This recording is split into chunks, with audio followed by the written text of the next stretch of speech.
55 सीटों से 100 सीटों पर पहुंची कांग्रेस। 2024 में राहुल गांधी ने जड़ दी सेंचुरी। सत्ता की दहलीज पर आई कांग्रेस। कांग्रेस की बढ़ती सीटों के पीछे की वजह क्या है, देखिए सिर्फ धर्म ज्ञान पर।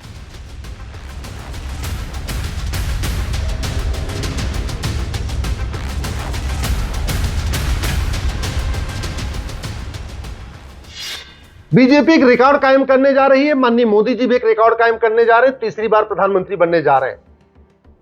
लेकिन इस बार जो बीजेपी की सीट कम हुई है और कांग्रेस की सीट बढ़ी है, उसका मूल कारण है घटिया कानून, सड़ी हुई न्यायिक व्यवस्था, फर्जीवाड़ा। माननीय प्रधानमंत्री जी का एक फर्जी वीडियो वायरल किया गया जिसमें वो संविधान को खत्म करने और मनुस्मृति लागू करने की बात कर रहे हैं। अमित शाह जी का एक फर्जी वीडियो वायरल किया गया जिसमें आरक्षण को खत्म करने की बात कर रहे हैं। अरुण गोविल जी का एक वीडियो वायरल हुआ जिसमें वो दलित के घर खाना खाने से मना कर रहे हैं। बीजेपी नेताओं का एक वीडियो वायरल हुआ जिसमें वो एससी एसटी को पीट रहे हैं। किरोड़ी लाल मीणा जी का राजस्थान में एक वीडियो वायरल हुआ जिसमें वो आरक्षण खत्म करने की वकालत कर रहे हैं। आचार्य प्रमोद कृष्णम जी का एक पुराना वीडियो वायरल हुआ जिसमें वो आरक्षण का विरोध कर रहे हैं। यूपी में एससी एसटी का जो प्रमोशन में आरक्षण उसको खत्म कर दिया गया है। एक ये फर्जी खबर पूरी वायरल हुई, अखबार की वो जो कटिंग थी वो फर्जी थी। पीएम मोदी का एक आरक्षण विरोधी बयान, वो भी फर्जी बयान था, वो खूब वायरल हुआ।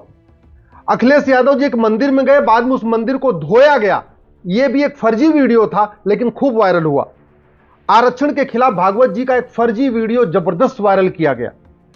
मराठा समुदाय को लुटेरा कहा माननीय प्रधानमंत्री जी ने, ऐसा भी एक वीडियो खूब फर्जी वीडियो था, उसको खूब वायरल किया गया। अमित शाह जी ठाकुरों को गाली दे रहे हैं, यह वीडियो भी खूब वायरल हुआ। योगी जी ब्राह्मणों को अपशब्द कह रहे हैं, गाली दे रहे हैं, यह वीडियो भी खूब वायरल हुआ। बीजेपी को वोट न देने पे दलितों की पिटाई की गई है, यह वीडियो भी खूब वायरल हुआ। सिखों का अपमान किया माननीय प्रधानमंत्री जी ने अपने भाषण में, सिखों के बारे में अपशब्द कह रहे हैं, वो वीडियो भी खूब वायरल हुआ। राष्ट्रपति मुर्मू जी को अयोध्या में निमंत्रण ही नहीं दिया गया, यह भी खूब खबर खूब प्रचारित की गई। पीएम मोदी जी की जो गारंटी थी, उस गारंटी को अमित शाह जी कह रहे हैं ये तो जुमला है, यह वीडियो भी खूब वायरल हुआ। बीजेपी को आरएसएस की जरूरत नहीं है, ऐसा वीडियो वायरल हुआ जिसमें नड्डा जी कह रहे हैं बीजेपी को आरएसएस की जरूरत नहीं है, यह वीडियो भी फर्जी था लेकिन खूब वायरल हुआ। कर्नाटक के लोग पापी हैं, यह माननीय प्रधानमंत्री जी कह रहे हैं, ऐसा एक वीडियो खूब फर्जी खूब जबरदस्त वायरल किया गया। काशी विश्वनाथ में पूजा करते समय योगी जी का चेहरा ब्लर कर दिया गया और यह आदेश पीएमओ के द्वारा किया गया था, यह वीडियो भी खूब वायरल हुआ। मनोज तिवारी जी ने कन्हैया से हार मान लिया है, यह वीडियो भी खूब वायरल हुआ। आमिर खान और रणबीर सिंह ये प्रधानमंत्री के बारे में अपशब्द कह रहे हैं, वो वीडियो भी खूब वायरल हुआ।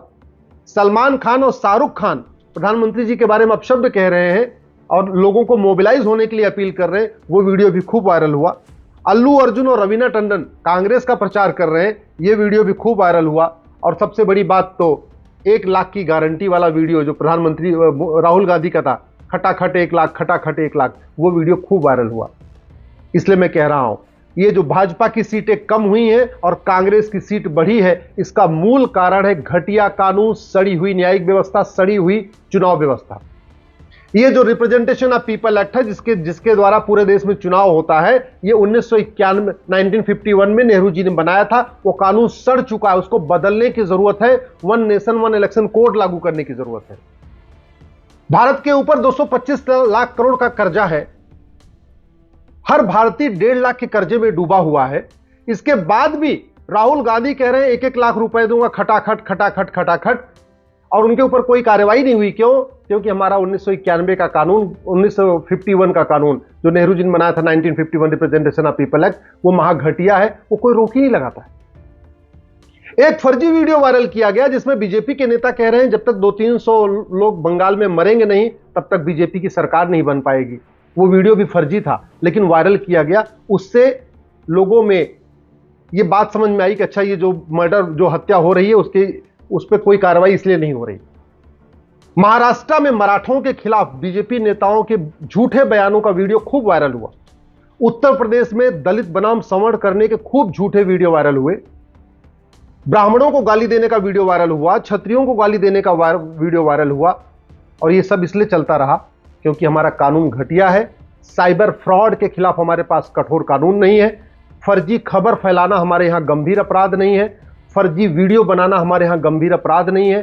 फर्जी बोलना, झूठे वादे करना हमारे यहां गंभीर अपराध नहीं है। आप कुछ भी, फ्रीडम ऑफ एक्सप्रेशन के नाम पे आप कुछ भी कर सकते हैं। तो एक तरीके से जो बीजेपी का सीट कम हुई है और कांग्रेस की सीट बढ़ी है, इसका मूल कारण है घटिया कानून, सड़ी हुई न्यायिक व्यवस्था। इसलिए मैं माननीय प्रधानमंत्री से हाथ जोड़ के निवेदन करता हूं, जो हो गया सो हो गया, लेकिन आप भारत में one nation one penal code लागू करिए। जो अपराध पैसे के लिए किया जाता है उसमें 100% प्रॉपर्टी जब्त करने, नागरिकता खत्म करने और आजीवन कारावास, फांसी देने का प्रावधान करिए। ये जो फर्जी वीडियो बने हैं ना, सब पैसे के लिए बने हैं। जो फर्जी खबर फैलाई गई, पैसे के लिए फैलाई गई। जो फर्जी वीडियो एडिट कर करके प्रधानमंत्री जी के, गृह मंत्री जी के, बाकी और नेताओं के भी एडिटेड वीडियो वायरल हुए, ये किस लिए? पैसे के लिए। ये पैसा लेते हैं और वीडियो को एडिट करके वायरल कर देते हैं। पूरा तमाशा बना रखा है हमारी व्यवस्था का। अगर भारत में जस्टिस विद इन ईयर होता ना, एक साल के अंदर मुकदमे का फैसला हो गया होता, तो गांधी परिवार जेल के अंदर होता। राहुल गांधी इसलिए बाहर घूम रहे हैं, उनके खिलाफ इतने मुकदमे, फिर भी बाहर घूम रहे हैं, उनके मुकदमे का फैसला नहीं हो रहा है। अगर गांधी परिवार जेल में होता, कांग्रेस खत्म हो गई होती, कांग्रेस खत्म हो गई होती तो 99 सीट कांग्रेस को नहीं मिलती।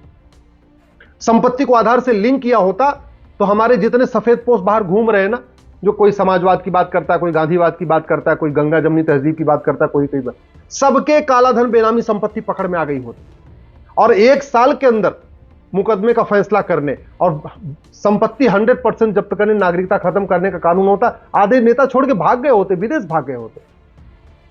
भ्रष्टाचार खत्म हो जाए, डीएमके खत्म हो जाएगी, भ्रष्टाचार खत्म हो जाए, कांग्रेस खत्म हो जाएगी, भ्रष्टाचार खत्म हो जाए, ये महबूबा की पार्टी खत्म हो जाएगी, भ्रष्टाचार खत्म हो जाएगी, अब्दुल्ला की पार्टी खत्म हो जाएगी, भ्रष्टाचार के खिलाफ कठोर कानून बन जाए, आम आदमी पार्टी खत्म हो जाएगी, भ्रष्टाचार के खिलाफ कठोर कानून बन जाए, 100% प्रॉपर्टी जब्त करने, नागरिकता खत्म करने, आजीवन कारावास, फांसी देने के लिए मैं कह रहा हूं झारखंड मुक्ति मोर्चा खत्म हो जाएगी, डीएमके खत्म हो जाएगी। केरल में ये जो एलडीएफ यूडीएफ बना हुआ है, भ्रष्टाचार खत्म, कालाधन बेनामी संपत्ति खत्म, तो यूडीएफ एलडीएफ खत्म। देश भर में जितनी क्षेत्रीय पार्टियां हैं, ये जो चल रही हैं, दौड़ रही हैं, चुनाव लड़ रही हैं, केवल काले धन से लड़ रही हैं, फंडिंग से लड़ रही हैं, हवाला की फंडिंग हो रही है, भारत के अंदर भी फंडिंग हो रही है, विदेशों से फंडिंग हो रही है। इसलिए माननीय प्रधानमंत्री से मैं हाथ जोड़ के निवेदन कर रहा हूं, अब आप जितने विकास होने थे 10 साल में हो चुके हैं, अब आप पुलिस रिफॉर्म करिए, जुडिशियल रिफॉर्म करिए, इलेक्शन रिफॉर्म करिए, टैक्स रिफॉर्म करिए। अब आप वो काम करिए जो जनता चाहती है। जिन लोगों का मुकदमा, 5 करोड़ लोगों का जो मुकदमा चल रहा है, इनको तारीख पे तारीख मिल रही है, वो बहुत हताश है, निराश है। जिससे ज्यादा आशा होती है उससे ज्यादा निराशा भी होती है, जिससे ज्यादा प्रेम होता है उससे ज्यादा नफरत होती है। सबको ये आशा थी कि मोदी जी प्रधानमंत्री बन रहे तो जुडिशियल रिफॉर्म होगा, फटाफट मुकदमों का फैसला होगा, एक साल के अंदर मुकदमों का फैसला होगा, लेकिन हुआ नहीं। 5 करोड़ मुकदमे चल रहे हैं district court, high court, supreme court में, और 5 करोड़ अलग से चल रहे हैं, जो तहसीलदार के यहां चल रहे हैं, एसडीएम के यहां चल रहे हैं, एडीएम के यहां चल रहे हैं, चकबंदी अधिकारी के यहां चल रहे हैं, एसओसी के यहां चल रहे हैं, डीडीसी के यहां चल रहे हैं, चकबंदी कमिश्नर के यहां चल रहे हैं। तो 10 करोड़ परिवार तो ऐसे मुकदमे के कारण टेंशन में थे। उनको आशा थी कि नहीं, यूपी में योगी जी आएंगे तो फटाफट मुकदमों का फैसला होगा, केंद्र में मोदी जी आएंगे तो फटाफट मुकदमों का फैसला होगा। वो नहीं हुआ। जो लोग चाहते थे कि गुलामी के नाम खत्म हो, बाबर, हुमायूं, तुगलक, गजनी, गोरी के नाम पे, उन नामों को नहीं बदला गया, एक नेमिंग कमीशन नहीं बना, नामकरण आयोग नहीं बना, उससे वो दुखी हैं। जो लोग चाहते थे गुलामी का निशान जो है वो उसको रिस्टोर किया जाए, काशी, मथुरा, भद्रकाली, भोजशाला, कानून बना के रिस्टोर किया जाए, वो भी निराश है। जो लोग चाहते थे गुलामी की कुरीतियां, गुलामी की कुप्रथाएं खत्म हो, वो नहीं हुई, तो वो भी निराश है। जो चाहते थे गुलामी की शिक्षा व्यवस्था बदले, ये मदरसा सिस्टम और ये क्या बोलते हैं, मिशनरी सिस्टम खत्म हो, भारत का वैदिक शिक्षा व्यवस्था लागू हो, गुरुकुल शिक्षा व्यवस्था लागू हो, उस पर कोई प्रयास नहीं हुआ, तो वो भी निराश है। बहुत सारे लोग चाहते थे कि भारत की चिकित्सा व्यवस्था दोबारा रिस्टोर हो, ये जो पूरा विदेशी चिकित्सा व्यवस्था ने पूरे सिस्टम को हाईजैक कर लिया है, ये बदले और भारतीय चिकित्सा, योग, प्राणायाम, नेचुरोपैथी को बढ़ावा दिया जाए, कहीं ना कहीं वो भी निराश है। जो लोग चाहते थे कि ये पुलिस व्यवस्था जो थाना दलाली का अड्डा बना हुआ है, ये रुके, भ्रष्टाचार खत्म हो, लेकिन थाने की दलाली तो रुकी नहीं, थाने का भ्रष्टाचार तो रुका नहीं। एज इट इज चल रहा है, हवलदार वैसे खेल खेल रहा है, थानेदार वैसे खेल खेल रहा है, तो उसमें कुछ कमी नहीं आई, तो वो भी निराश है। जो लोग चाहते थे कि ये जो प्रशासनिक व्यवस्था है विदेशी ये बंद हो, ये जो तहसीलदार कलेक्टर ये जो व्यवस्था चल रही है इसका भारतीयकरण किया जाए, तो वो निराश है कि यार एडमिनिस्ट्रेटिव रिफॉर्म तो हो नहीं रहा है। जो लोग चाहते थे जुडिशियल रिफॉर्म हो, जुडिशियल रिफॉर्म तो बिल्कुल नहीं हुआ, कोई उस पर आगे काम ही नहीं हुआ, तो वो भी निराश है। बहुत सारे लोग चाहते थे टैक्स रिफॉर्म हो, ये जो दुनिया भर के टैक्सों का मकड़जाल चल रहा है जिसके कारण पूरे व्यापारी परेशान है, वो छोटा व्यापारी हो, मिडिल क्लास व्यापारी हो या बड़ा व्यापारी हो, सब परेशान है। Income tax, GST, sale, VAT, TDS, फलाने फलाने फलाने। लोग चाह रहे थे कि भारत में वन नेशन वन टैक्स होगा, तो व्यापारी भी कहीं न कहीं निराश है उनको, क्योंकि मैंने आपको कहा जितनी ज्यादा आशा उतनी ज्यादा निराशा, जितना ज्यादा प्रेम उतनी ज्यादा नफरत।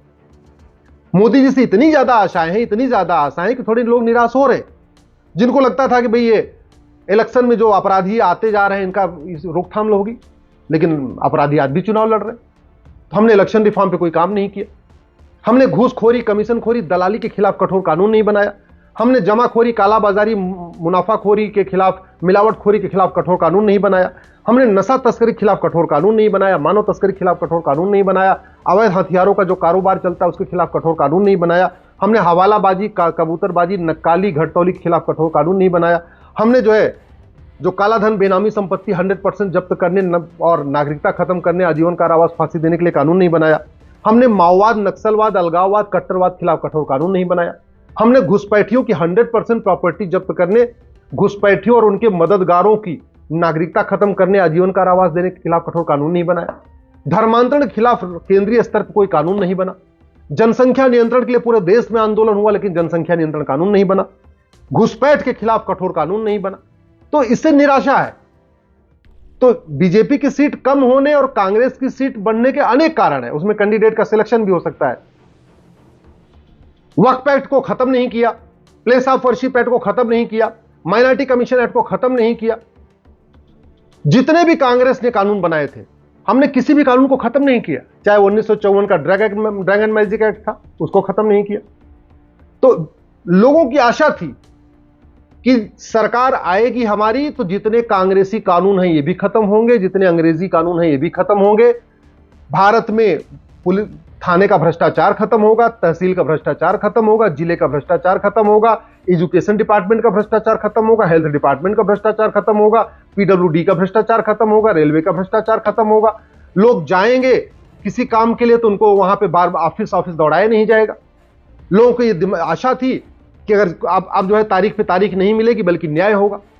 तो एक निराशा भी है, कैंडिडेट सिलेक्शन भी एक बड़ा कारण हो सकता है, ये इतनी सारी निराशा भी बड़ा कारण हो सकती है, जो कांग्रेसी कानून नहीं खत्म किए गए, बदले गए, ये भी बड़ा कारण हो सकता है। लेकिन सबसे बड़ा कारण है फर्जीवाड़ा, जो मैंने शुरुआत में आपको बताया। इतने फर्जी वीडियो वायरल हुए, इतने सोशल मीडिया के फर्जी अकाउंट बने हुए हैं, ट्विटर पे फर्जी अकाउंट बने हुए हैं, फेसबुक पे फर्जी अकाउंट बने हैं, व्हाट्सएप पे फर्जी वीडियो घूम रहे हैं, इंस्टाग्राम पे फर्जी वीडियो घूम रहे हैं। और इसका मूल कारण क्या है? घटिया कानून का खौफ नहीं है। जब तक कहते नहीं भय बिन होए न प्रीत, कानून कठोर होता है और फटाफट अगर जब दंड मिलता है तो खौफ पैदा होता है, फिर लोग गलत काम करने से डरते नहीं है। गलत काम इसलिए सब हुआ है इस पूरे चुनाव में क्योंकि सबको पता है कुछ भी बोल दो, कुछ भी भाषण दे दो, कुछ भी वादा कर दो, 1-1 लाख देने का वादा कर दो, 5-5 लाख देने का वादा कर दो, कोई फर्क नहीं पड़ेगा क्योंकि कानून ही नहीं है। किसी प्रधानमंत्री का फर्जी वीडियो वायरल हो रहा है, सोच लीजिए आम जनता की क्या औकात। गृह मंत्री का फर्जी वीडियो वायरल कर दिया, क्यों? कहां से हिम्मत आई? उनको पता है कोई फर्क नहीं पड़ेगा, 2-4 महीने की सजा हो जाएगी ना। अरे भैया, जब 1-2 करोड़ रुपए मिल गया फर्जी वीडियो वायरल करने का, उसके बाद अगर 1-2 साल सजा भी हो गई तो क्या फर्क पड़ता है? इसलिए मैं हाथ जोड़ के निवेदन करता हूं माननीय प्रधानमंत्री से, आप उन कामों को करिए जिससे लोग हताश हैं, जिसके न होने से लोग निराश हैं, जिसके न होने से हताश हैं। आप घुसपैठ के खिलाफ तत्काल कठोर कानून बनाइए, धर्मांतरण के खिलाफ कठोर कानून बनाइए, जनसंख्या नियंत्रण कठोर कानून बनाइए, यूनिफॉर्म सिविल कोड लागू करिए, यूनिफॉर्म एजुकेशन लागू करिए, यूनिफॉर्म हेल्थ कोड लागू करिए, यूनिफॉर्म टैक्स कोड लागू करिए, यूनिफॉर्म इलेक्शन कोड लागू करिए, यूनिफॉर्म एडमिनिस्ट्रेटिव कोड लागू करिए। अब रिफॉर्म वाले काम करिए। ये जो जहाज के ऊपर आज भी वीटी लिखा हुआ है, विक्टोरिया टेरिटरी, इसको खत्म करिए। कुल मिला के जो गुलामी के नाम, गुलामी के निशान, गुलामी की कुरीतियां, गुलामी की कुप्रथाएं, गुलामी के संस्कार चल रहे हैं, इनको खत्म करिए। ये गुलामी की शिक्षा, गुलामी की चिकित्सा, गुलामी की न्यायिक व्यवस्था, गुलामी की पुलिस व्यवस्था, गुलामी की प्रशासनिक व्यवस्था को खत्म करिए। गुलामी की टैक्स व्यवस्था को बदलिए, गुलामी के लेबर सिस्टम को बदलिए, गुलामी के जो बिजनेस सिस्टम इसको बदलिए और हर चीज़ का भारतीयकरण करिए। यही आपसे आशा है और मुझे पूरा विश्वास है आपकी बार 400 पार भले नहीं हुआ, लेकिन अगली बार 2029 में 400 पार होगा, 100% होगा।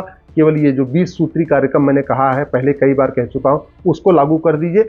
और एक और आग्रह है, अब ये संसद का सत्र साल में 4 बार बुलाइए, 3 बार में हो नहीं पाएगा। 25-25 दिन संसद चले और साल में 4 बार चले, यानी कम से कम 100 दिन पार्लियामेंट चले ही चले। और जो हंगामा करते हैं उनके लिए नो वर्क नो पे सिस्टम लागू करिए। अगर कोई संसद डिस्टर्ब करे, संसद को हम खराब करे, उसके ऊपर नो वर्क नो पे, न वेतन मिलेगा, न गाड़ी मिलेगी, न भत्ता मिलेगा, तब जाके संसद चलने देंगे। नहीं तो हंगामा करते रहेंगे, पूरा संसद सत्र खत्म होता जाएगा, कानून बदले नहीं जाएंगे, अंत में निराशा और बढ़ेगी, फ्रस्ट्रेशन और बढ़ेगी।